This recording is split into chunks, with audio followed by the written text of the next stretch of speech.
Palantires. It's the Lord of the Rings thing. We did some creative accounting, and now numbers make sense. Yeah. Trust me, guys. Okay, so we went from cornflakes to modern warfare. You know how I was telling you last year I bought this totally random stock just because my coworker wouldn't shut up about it?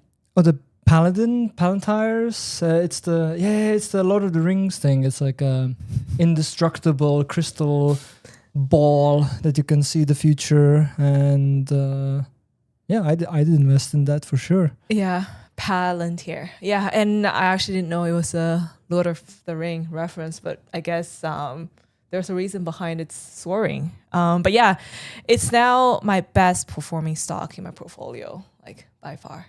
Okay, so like, what do they do then?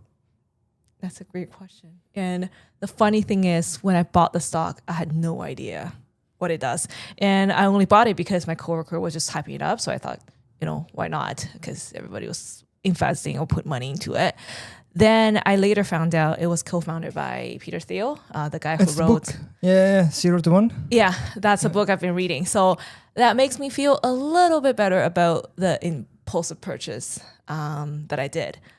But so what is it? Yes, I still had to look into what it actually does. And apparently it's a data analytics company, and they make software for businesses and governments to sift through massive amounts of data and find patterns. So the way they go about it is they would go all the way from, help you figure out how to make breakfast cereal, all the way to detect mortgage fraud, and even help guide like drone strikes, apparently. Okay, so we went from cornflakes to modern warfare. Yeah, pretty much. And that makes sense. Apparently they're like really growing. Their sales apparently went up by 48% in the last quarter alone.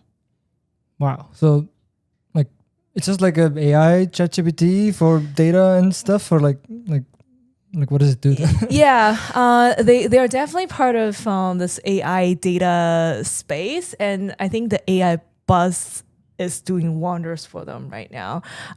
Their US non-government consumers went up by 64% just last year, and the sales to those customers almost doubled.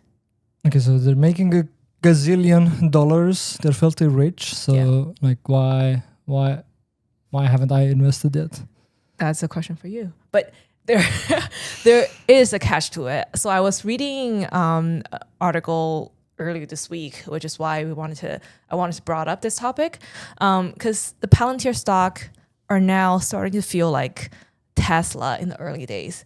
When it started off, everybody was skeptical. Very few people invested in it, and then all of a sudden, because it's soaring, everybody started talking about it. The problem is their stock price has gone up. So as you'll see on the graph, right, almost 6-fold in a year. And now people are saying it's at this fantasy level.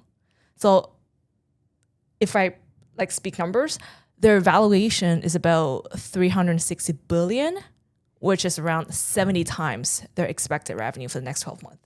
Okay, that sounds a lot, but is it actually very bad?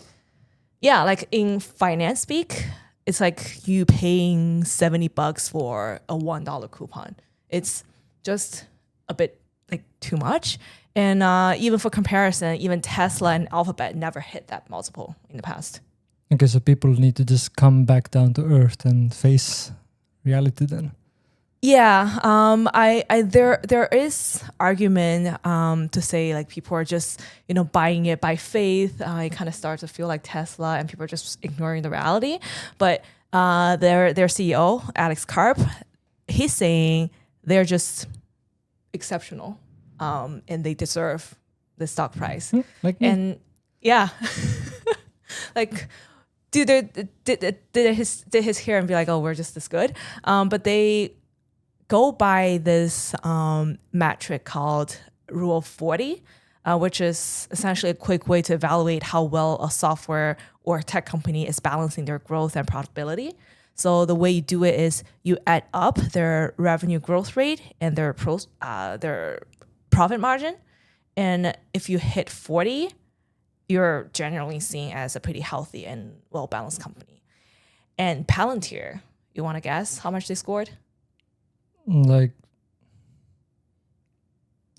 52.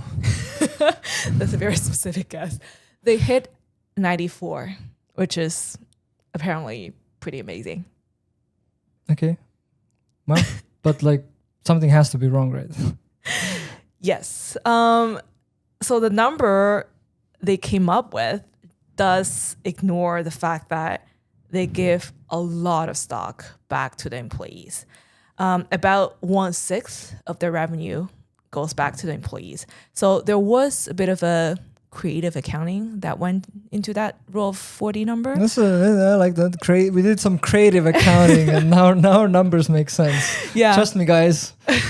But if you use a standard accounting, the score drops to 75, which is still great, but not as magical.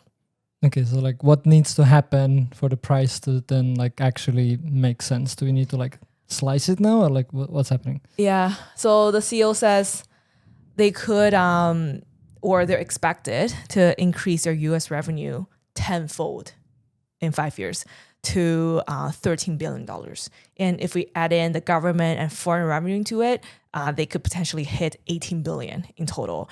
And that would make the stock 20 times the sales, which is still higher than highest Tesla Alphabet ever reached. So, okay. So investors are saying that we believe you're going to hit this massive growth, kind of as if they've already done it.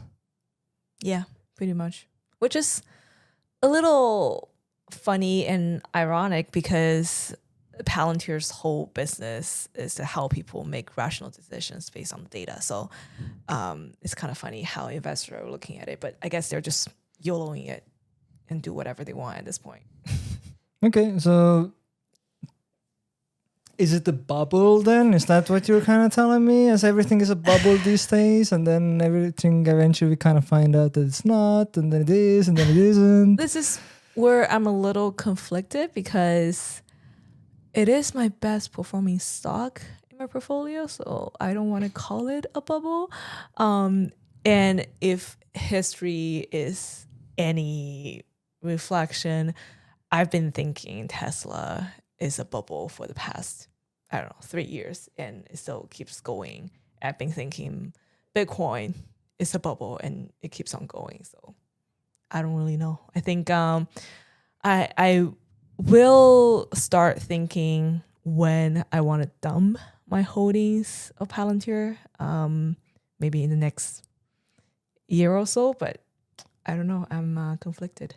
Okay, so not financial advice, but everybody should buy Palantir just for the bragging rights that I'm invested in a company that does breakfast cereal and drone strikes.